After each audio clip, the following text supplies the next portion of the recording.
Hi dear students, let's see this question that came in JEE Advanced Paper 2 Physics in the year 2019. This was one of the very good questions of the whole paper. Actually इस question में बहुत सारे बच्चों को problem आई थी exam में. There were many reasons for that. In this video, I will be discussing two solutions of this. One, an amazingly short, super crisp solution. बहुत ही short में एकदम like almost oral types question हो जाएगा. And second, a lengthy one, but certainly much easier to understand, but it will be calculative and lengthy one. तो अपन दो solution discuss करने वाले हैं इस क्वेश्चन में। एक अच्छी बात ये थी कि बहुत सारे बच्चों जो बहुत सारे बच्चे ऐसे थे जिन्होंने ये क्वेश्चन जिनको मतलब पल्ले भी नहीं पड़ा था एग्जाम के अंदर, हुआ भी नहीं उनसे, बट फिर भी उन्हें फुल मार्क्स मिल गए इस क्वेश्चन में। तो वो अपन देखते हैं कि ऐसा क्यों हुआ। सो बिकॉज उनका बहुत अच्छा लक साथ दिया and they got full marks. तो will see that very shortly. अब इस क्वेश्चन को सॉल्व करने के लिए यहाँ पे first we will see what's happening over here. यहाँ पे एक स्प्रिंग है, स्प्रिंग कांस्टेंट के दिया हुआ है, 2m मास का ब्लॉक इस स्प्रिंग से कनेक्टेड है and we can see that this one more block, sorry two more blocks m and 2m which are connected like this. इसका एक्सलेशन a1 अज्यूम करना है एंड इसका a2 एंड इसका a3। They will not be constant because of the presence of the spring, they will change with time. अच्छा, इस question में फिर हमें कमेंट करना है कि एक्सटेंशन जब स्प्रिंग का मैक्सिमम एक्सटेंशन कितना होगा, है ना। X naught is the maximum extension in this spring, so we have to comment upon that. फिर एक्स नॉट बाई 4 पे इस a1 की वैल्यू क्या होगी, फिर एक्स नॉट बाई 2 पे इस ब्लॉक की स्पीड क्या होगी, and relation between a1 a2 and a3, we have to talk about all these things, right.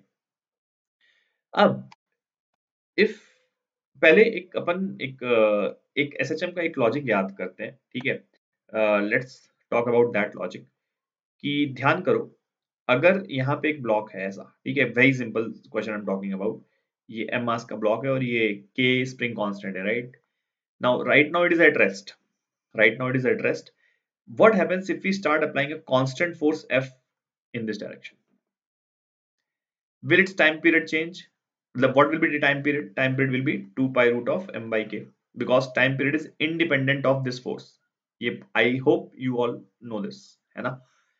What will be the equilibrium extension? मतलब ये ब्लॉक equilibrium पे कितना एक्सटेंशन आएगा स्प्रिंग के, तो we can say that f जब kx के equal हो जाएगा, that means this will be f by k.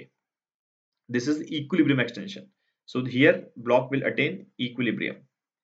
And again, after going further distance of f by k, block will come to rest, instantaneous rest, and it will again come back because it is going to oscillate. So this distance will be again f by k. I am sure ये तुम लोग को पता होगा, ये इस work energy theorem से निकाल सकते हैं और सिंपली एसएचएम से भी देख सकते हैं। This is the negative extreme, if we can, if we say like that. यहाँ पे वेलोसिटी जीरो है, यहाँ पे फोर्स जीरो है, फिर से यहाँ पे वेलोसिटी जीरो है। That means this distance is amplitude, so this distance must also be amplitude and f by k, so this must be also f by k. I guess you all know this. So मतलब मैं यहाँ पे ये समझाना चाह रहा हूँ कि if there's a block which is at rest and we start applying a constant force f in this type of scenario, तो उसका जो maximum extension आता है वो 2f by k आता है, 2f by k, right। यहाँ से f फोर्स लगा तो 2f by k का मैक्सिमम एक्सटेंशन आता है। Time period 2 pi root of m by k होता है, omega root of k by m होता है, ठीक है। ये एक बहुत ही स्टैंडर्ड, बहुत ही सिंपल रिजल्ट है एसएचएम का, which I am sure most of you know, ठीक है। अच्छा, now let's get back to our question, ठीक है। इस क्वेश्चन को अपन देखते हैं, एक सेकंड या तो अभी आई विल एक्सप्लेन दैट कि इस पूरे सिस्टम को अपन 8m/3 के एक ब्लॉक से रिप्लेस कर सकते थे। I will prove that. इसी को सोचने में थोड़ा सा दिमाग लगेगा, तो I will prove that, but अभी के लिए just assume it, just accept this fact कि ऐसा सच है, ठीक है। जस्ट बिलीव मी कि मैं झूठ नहीं बोल रहा हूँ, इट कैन बी डन, ठीक है। तो फॉर नाउ जस्ट अज्यूम कि अपन ऐसा कर सकते हैं कि 8m/3 से रिप्लेस कर सकते हैं। तो तो ये सिस्टम अब इस सिस्टम में कन्वर्ट हो जाएगा, राइट। अगर हम ऐसा कर लेगा, मतलब अगर जो मैं कह रहा हूँ वो सच है, तो फिर वी कैन से दैट ये चीज हमें ऐसी दिखेगी, 8m/3, ठीक है। अब इस 8m/3 पे there is a gravitational force 8mg/3, right. So this can further be converted into this type of system. देखो, जितना ये ब्लॉक राइट में जाएगा उतना ये ब्लॉक नीचे जाएगा, correct. So basically we can say that they are going to move as a like single type, मतलब जस्ट दैट कि ये हॉरिजॉन्टल एक्सिस पे मूव करेगा और ये वर्टिकल एक्सिस पे मूव करेगा, सिर्फ यही एक डिफरेंस है। इसके अलावा वी कैन से दैट वो एक ही जैसे मोशन एक ही होगा, अगर इसका एक्सेलरेशन ए है तो उसका भी ए होगा, डायरेक्शन इसका हॉरिजॉन्टल होगा, इसका वर्टिकल होगा, अगर इसकी वेलोसिटी भी है तो उसकी भी वेलोसिटी सेम रहेगी। Hence, we can assume them to be a single block of total mass 2m plus 8m by 3. That means it is 14m by 3 का एक सिंगल ब्लॉक मान सकते हैं। एंड इस पे एक 8 mg by 3 का फोर्स लग रहा है, तो वो मैंने ऐसे लगा दिया 8 mg by 3 का फोर्स, राइट, ये के। So now think what is happening over here, एक ब्लॉक रेस्ट पे था और हमने जैसे इसको रिलीज किया तो उस पे 8 mg by 3 का फोर्स लगना शुरू हो जाएगा। तो सिमिलरली यहाँ पे एक 8 mg by 3 का फोर्स लगना शुरू हो जाएगा। प्लीज डोंट पैनिक कि 8m by 3 कैसे आया, ये मैं भी एक्सप्लेन करता हूँ। ठीक है, तो 8 mg by 3 का फोर्स यहाँ पे लगना शुरू हो जाएगा, राइट। तो अब ये इसको हम क्या F मान सकते हैं, जो भी मैंने एक्सप्लेन किया था कि if force F starts acting तो maximum extension 2F by k की आएगी। तो अब can we say that x not की value directly 2F by k, that means F की वैल्यू होगी 2 into 8 mg by 3 k, ये आंसर होगा x not directly 16 mg by 3 k, ये हमारा आंसर आएगा इस सिनेरियो में, correct, this will B x not. ठीक है, अब सारे क्वेश्चन हो जाएंगे, तो ये x नॉट तो गलत हो गया। ठीक है, at an extension of x naught by 4 of the spring the magnitude of the acceleration of the block connected to the spring is 3g by 10, तो ये भी अपन निकाल सकते हैं। ठीक है, जब यहाँ पे जब जैसे एक्सटेंशन जब x नॉट by 4 का होगा तो इस ब्लॉक की एक्सटेंशन लिखना बहुत आसान है। ठीक है, वो कैसे लिखेंगे, 8 mg by 3 minus k into x naught by 4, x naught by 4 की वैल्यू यहां से मिल जाएगी 4 mg by 3 के। ठीक है, 4 mg by 3 की हो जाएगी एक्स नॉट बाई 4 की value, this should be is equals to ma। अब m की वैल्यू अपन 14m by 3 लिख सकते हैं into a, so this will be the acceleration, right.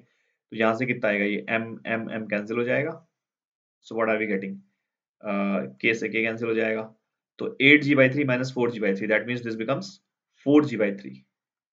ठीक है, this is equals to 14 by 3 into a, so 3 gone, which means a is equals to 2g by 7, and what is the value given, 3g by 10, so this is also wrong।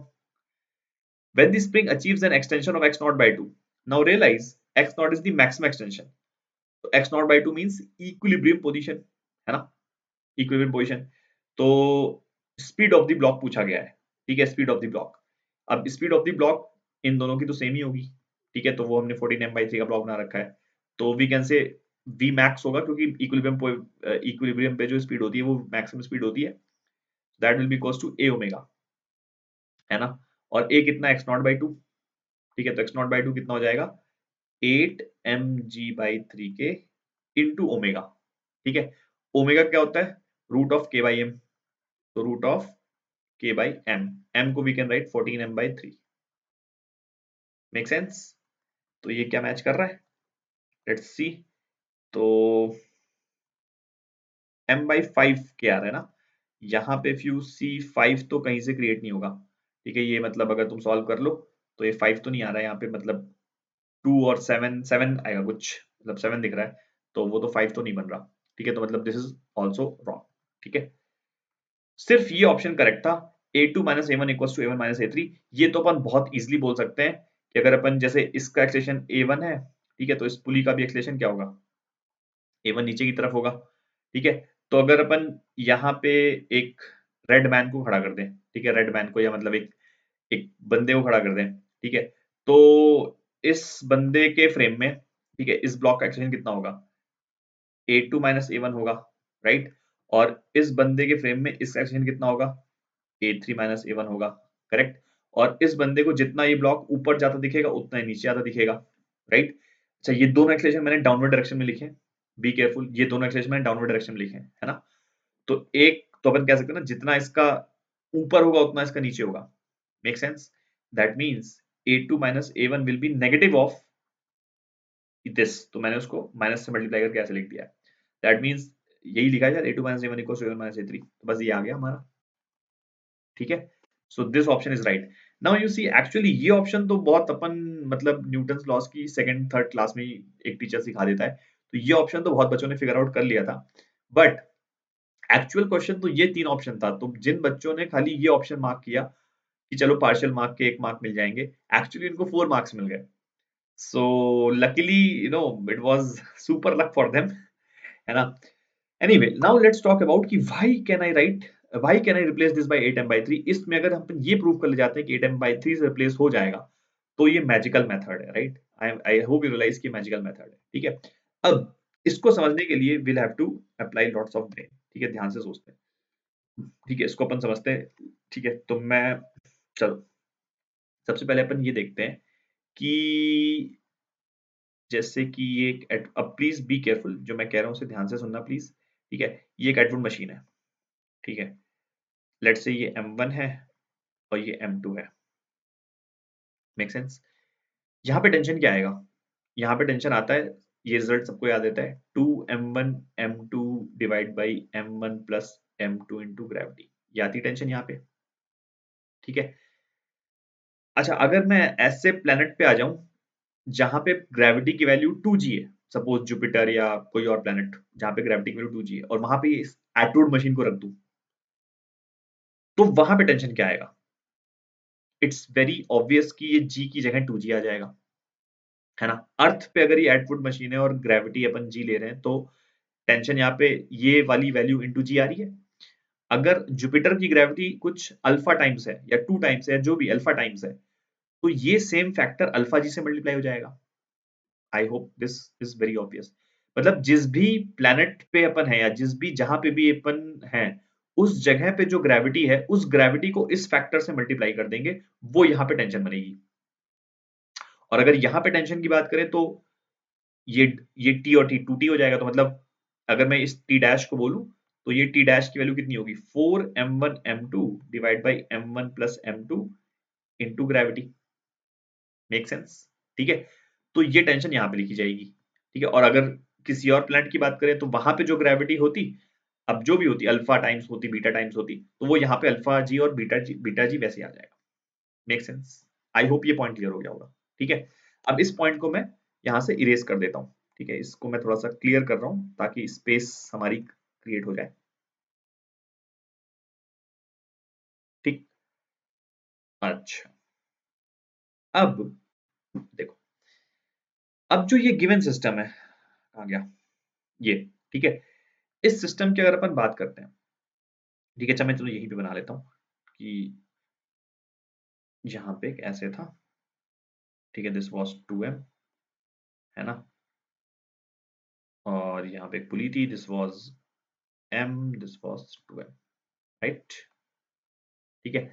अब तुम ध्यान से सोचो कि अगर मैं, लेट से इसका एक्सेलेरेशन a है, ठीक है? ऑफ कोर्स ये a टाइम डिपेंडेंट होगा, मतलब ये टाइम के साथ चेंज हो रहा होगा, it's not a constant value, this will be a function of time nevertheless, of course, ठीक है? अब मैं क्या कर रहा हूँ, इस पुली पे एक रेड मैन को खड़ा कर रहा हूँ, please be careful what I am saying. इस पुली पे एक रेड मैन को खड़ा कर रहा हूँ, ठीक है? तो इस पुली का एक्सेलेरेशन भी a होगा नीचे की तरफ, ऑफ कोर्स, क्योंकि जितना इस ब्लॉक का एक्सेलेरेशन होगा उतना पुली का एक्सेलेरेशन होगा नीचे की तरफ, राइट? हेंस इस रेड मैन का भी एक्सेलेरेशन a नीचे की तरफ होगा, ठीक है? तो इस रेड मैन के दुनिया में ग्रेविटी की वैल्यू g माइनस a हो गई है क्या? याद करो, तुम्हारे टीचर ने एक कॉन्सेप्ट पढ़ाया होगा कि अगर अपन एक लिफ्ट में मूव, मतलब एक लिफ्ट में खड़े हो, जो लिफ्ट नीचे की तरफ a से एक्सेलरेट कर रही हो, तो उसमें इफेक्टिव ग्रेविटी, मतलब सूडो फोर्स को अकाउंट में ले लिया जाए, तो अपन बोल सकते हैं इफेक्टिव ग्रेविटी की वैल्यू g को अपन g माइनस a से रिप्लेस कर सकते हैं, राइट? तो मतलब ग्रेविटी को एडजस्ट कर लो, g की जगह g माइनस a मान लो।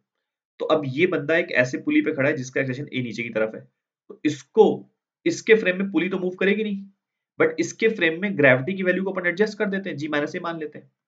हेंस ये अब एक एटवुड मशीन पे खड़ा है, क्योंकि ये रेस्ट पे पुली, और ग्रेविटी की वैल्यू क्या होगी? g minus A, be careful, है ना? तो अभी हमने बोला था कि यहाँ पे टेंशन क्या आएगी? 2m1 m2 divide by m1, अच्छा m1 m2 की वैल्यू भी डाल देते हैं, तो 2m1 into m2 divide by m1 plus m2 into g minus A, where a is the acceleration of this block, and of course ये a time का function होगा, that means ये जो टेंशन होगी यहाँ पे, ये भी चेंज हो रही होगी, of course, ठीक है? अच्छा, यहाँ पे टेंशन कितनी आएगी? ये अगर t है तो यहाँ 2t होगा, तो ये वाली जो टेंशन है t डैश, या कुछ टी बोल देते हैं, टी डैश क्यू, टी बोल देते हैं, तो टी की वैल्यू होगी इसका डबल, यानी कि 2 2 जा 4, 2 जा 8, ठीक है, 8m/3 इंटू जी माइनस ए, ठीक है। आई होप थोड़ा समझ में आना शुरू हो गया होगा कि हमने 8m/3 क्यों लिया था। तो यहाँ पे जो टेंशन आ रही है वो आ रही है 8m/3 इंटू जी माइनस ए, करेक्ट। और इस बंदे को ये पुली मूव करती नहीं दिखेगी, बिकॉज इसके फ्रेम में ये पुली रेस्ट पे रहेगी। और ये जो टेंशन है इस ब्लॉक पे लग रही है, बी केयरफुल, ये टेंशन इस ब्लॉक पे लग रही है, ठीक है। तो हम कहाँ पे इस समय हमने क्या क्या समझ लिया कि इस बंदे के फ्रेम में ये जो ब्लॉक है, इस ब्लॉक मतलब इस बंदे के फ्रेम में ये वाला नीचे तो वाला तो कुछ मूव नहीं कर रहा, ठीक है। सेकेंडली यहाँ पे जो ब्लॉक, यहाँ पे इस ब्लॉक पे जो टेंशन लग रही है वो लग रही है 8m/3 इंटू जी माइनस ए, जहां पे ए इस ब्लॉक का खुद का एक्सलेशन है ग्राउंड फ्रेम में। I hope you realise this, ठीक है। अब देखते हैं कि क्या ये सिस्टम इससे इक्विवेलेंट है। ये अगर मैं 2m मास का ब्लॉक मानूं, ठीक है, और एक 8m/3 से यहां से रिप्लेस, मतलब ये 8m/3 लटका दूं, ठीक है। अब सोचो अगर इसका एक्सलेशन a डैश मान लेते थोड़ी देर के लिए, ठीक है, तो इसका एक्सलेशन a डैश होगा। अब मैं अगर यहाँ पे एक मैन को खड़ा कर दूं, तो इस मैन के लिए ये एक्सलेशन मतलब इसको तो दिखेगा नहीं, तो इसके लिए ग्रेविटी की वैल्यू कितनी हो जाएगी, g माइनस a डैश। अब इसके फ्रेम में ये ब्लॉक मूव नहीं कर रहा, बी केयरफुल, इसके फ्रेम में ये ब्लॉक रेस्ट पे है, तो ये टेंशन यहाँ पे क्या बोलेगा, 8m/3 into g minus a dash, let's call this as t dash for the time being. अब सोचो ये बंदा बोल रहा है सिस्टम रेस्ट पे है, ये बंदा बोल रहा है ब्लॉक रेस्ट पे है, ये बंदा बोल रहा है कि टेंशन जो लग रही है वो 8m/3 इंटू जी माइनस ए है, ये बंदा बोल रहा है जो टेंशन यहां पे आ रही है वो है 8m/3 into g minus a dash. यहाँ पे ए इसका एक्सलेशन है, यहाँ पे ए डैश इसका एक्सलेशन है, ठीक है। ये वैल्यू टाइम जीरो पे, अगर हम देखें टाइम जीरो, जैसे अगर हम जीरो टाइम की बात करें तो जीरो टाइम पे इन दोनों ब्लॉक्स का एक्सलेशन भी सेम था, क्योंकि जीरो टाइम, जैसे मैं टाइम जीरो की बात करूं तो इसका स्प्रिंग में कोई कंप्रेशन एक्सटेंशन नहीं था, ठीक है, यहाँ भी कोई कंप्रेशन एक्सटेंशन नहीं था जीरो टाइम पे, ठीक है। तो यानी कि ये जो मतलब अगर मैं इस ब्लॉक के एक्सलेशन की बात करूं तो तुम क्या लिखोगे, ये tension 8m/3 into g minus a is equals to 2ma, ये लिखोगे। I hope you realise this. और यहाँ पे क्या लिखोगे, 8m/3 into g minus a dash equals to 2ma dash. तो कैन यू सी दैट कि ए और ए डैश की वैल्यू टाइम जीरो पे सेम आई। अब अगर ए और ए डैश की वैल्यू टाइम जीरो पे सेम आई, तो टी डैश की वेरिएशन मतलब टी डैश जो जैसे यहां पे वेरी करना स्टार्ट किया वैसे यहां पे वेरी करना स्टार्ट किया, है ना। अब अगर टी, अब यही टी इस ए को चेंज कराएगा, बी केयरफुल, ये जो एक्सलेशन चेंज हो रहे हैं दोनों जगह, ये यहाँ पे टी करा रहा है, यहाँ पे टी डैश करा रहा है। तो जैसे जैसे इसका एक्सलेशन चेंज हो रहा है, ठीक है, वैसे वैसे इसका एक्सलेशन चेंज हो रहा है। और जैसे जैसे इसकी एक्सलेशन चेंज हो रही है तो इसकी टेंशन चेंज हो रही है, और वही फंक्शन यहाँ फॉलो हो रहा है। ये जैसे जैसे इसकी एक्सलेशन चेंज हो रही है वैसे वैसे इसकी टेंशन चेंज हो रही है। मतलब what I am trying to prove over here कि जो टेंशन का फंक्शन जिस जिस समय पे यहाँ पे है वही टेंशन का फंक्शन उस समय पे यहाँ पे है। जैसे जैसे यहाँ पे एक्सलेशन वेरी कर रहा है वैसे वैसे यहाँ पे एक्सलेशन वेरी कर रहा है। ये दोनों सिस्टम एकदम इक्विवेलेंट है। Can you see this? I hope you are able to, I hope I was able to convince you कि we can replace this whole system by 8m/3, ठीक है। तो अगर ऐसा अपन कर सकते हैं तो दैट मीन्स कि whatever I did was right. इसके बाद तो you would have understood, that means कि this was a superb solution. तो ये तुम्हें समझ में आ गया होगा कि ऐसे कर सकते थे। अब I am going to present one more solution as I said, which is of course lengthy but much easy to understand, ठीक है। तो अपन उसमें क्या कर रहे हैं, यहाँ पे टेंशन टी एज्यूम कर लेते हैं, यहाँ पे टेंशन टी एज्यूम कर लेते हैं, ये मेथड 2 है,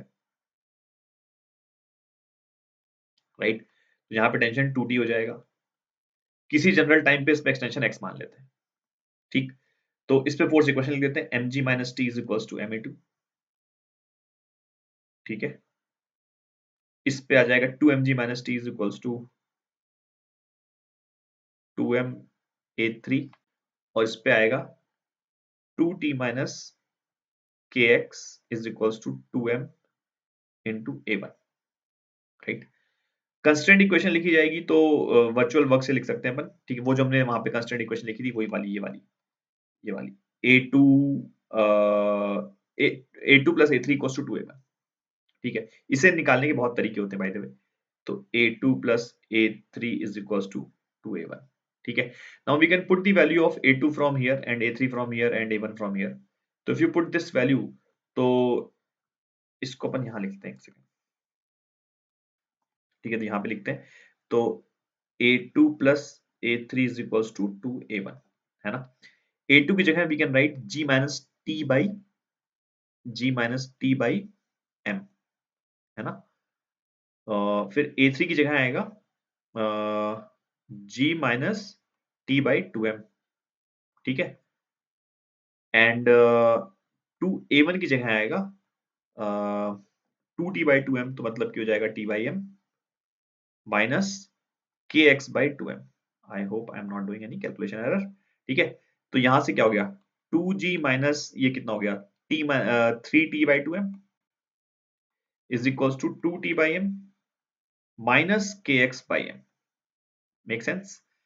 ये पूरा इधर ले आते हैं 2G minus KX by M is equals to ये चीज इधर ले जाते हैं तो कितना हो जाएगा 3/2 1.5 प्लस 2 कितना होता है 7/2 7/2 into T by M.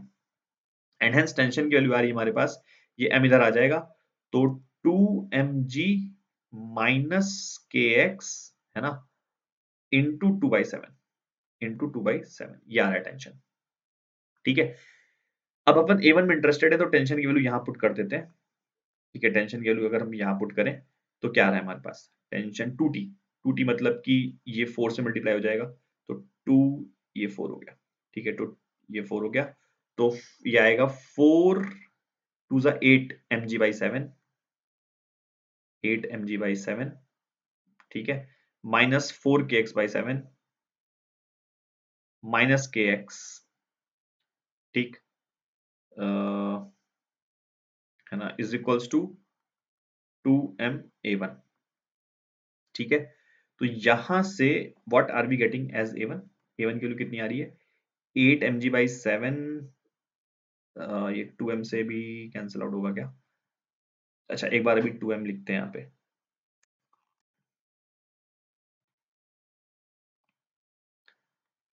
2ma1 is equals to ये कितना होगा 8 mg by 7 माइनस 7 4 11, तो यानी कि 11 kx by 7 ये आ रहा है. ठीक है, तो A1 की वैल्यू आ रही है 8 m 8 नहीं 4 हो जाएगा माय बाय. तो 4g by 7 minus 11 by 14 k by m into x. ठीक है, अब व्हाट आई एम डूइंग यहां से ये 11 k by 14 m मैं कॉमन लेता हूँ. ठीक है, 11 k by 14 m मैं कॉमन लेता हूँ तो क्या बचेगा x minus 4g by 7 into 14 m by 11 k 14 m by 11 k. ठीक, तो व्हाट आर वी गेटिंग ये A1 आया. ठीक है, फिर ये 11k by 14m x minus 4g by 7 14m by 11. कुछ कैलकुलेशन एरर कर दी क्या. एक मिनट, ये सही लिखा है 2mg minus t 2m a3 सही लिखा है 2t माइनस kx ये भी सही लिखा है a2 प्लस a3 2a1 ये भी ठीक है. हाँ, ये प्लस आएगा ना, ये 3t by 2m plus 2t by m, तो ये आई थिंक प्लस आएगा, इधर जाएगा तो दिस विल बी प्लस. तो यहाँ पे ये चीज प्लस हो जाएगी. ठीक है, so let me get rid of this. यार क्यों नहीं हो रहा. चल एक सेकंड, अपन नेक्स्ट इसको काट देते हैं. ठीक है, नेक्स्ट स्लाइड पे लिखते हैं. तो t की वैल्यू हमारे पास आ गई है 2t की वैल्यू हमारे पास ये आ गई है. We will put this in this equation. तो 2mg 8mg by 7 plus 4kx by 7 8mg by 7 plus 4kx by 7 minus kx. ठीक है, minus kx is equals to 2ma1 is equals to 2ma1. ये आया हमारे पास. ठीक है, so what are we getting 8mg by 7 minus 3kx by 7 is equals to 2m a1. So a1 becomes 4mg by 7, m भी चला जाएगा, 4g by 7 minus 3kx by 7 into 2m, right? अब व्हाट आर वी डूइंग, ये पूरा बाहर लेते हैं, minus 3k/14m बाहर ले लेते हैं, तो ये x minus 4g upon 7 into 14m upon 3k, या so this becomes 3k/14m into x minus, this will become 7 1 ja 2 ja 8 mg by 3k. So now if you realize this is nothing but equation of SHM with the mean position of 8 mg by 3k. Acceleration 0 कहाँ पे हो रहा है? X equals to 8 mg by 3k पे. That means when the spring will have an extension of 8 mg by 3k, at that instant block will be in equilibrium and this is omega square, because इसको तुम ऐसे compare कर सकते हो a1 equals to minus omega square into x minus x dash. तो ये equilibrium position हो गई 8 mg by 3k की और ओमेगा की वैल्यू हो गई 3k/14m. The same results that we had gotten with that magical method. उसके बाद everything will follow. इसके बाद अपन सेम काम कर लेंगे जो हमने उस मेथड में किया था. But you can see that this is calculative and lengthy method. But I have told you one superb method by which you can get the same results. Of course, that's much amazing. So I hope you would have loved the solution. That's all. Thank you.